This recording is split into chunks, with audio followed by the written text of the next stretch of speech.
Magandang gabi sa inyong lahat. Ako nga po pala si Rachel B. Segovia na mag-interview sa isang manggagawa. Maaari po ba naming malaman ang inyong pangalan at ang inyong trabaho? Okay, my name is Rachel Segovia. I'm currently working in insurance company. Gaano na po kayo katagal nag-work dito sa industry na ito? 9 years and 5 months. Ano po usually ang mga problems and challenges na na-experience ninyo sa trabaho? Usually problems and experience ko is yung pag-handle the agents and yung mga clients. Paano po nakaka-apekto ang mga challenges na ito sa daily life ninyo at sa family ninyo? Ayun nga, nakaka-apekto yung daily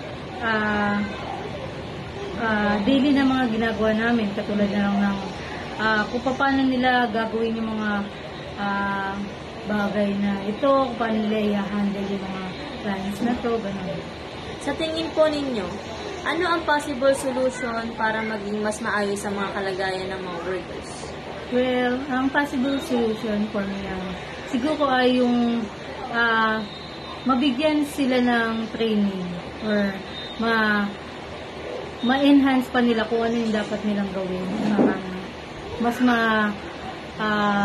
mapapabuti pa yung gagawin. Kung may chance po, anong pagbabago ang gusto niyo makita sa mga workplace ninyo?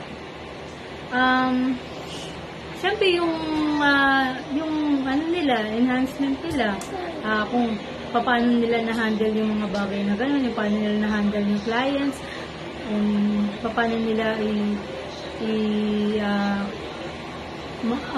mapapasaayos yung mga clients nila. Sa tingin po ninyo, kamusta ang situation ng mga workers sa Pilipinas ngayon?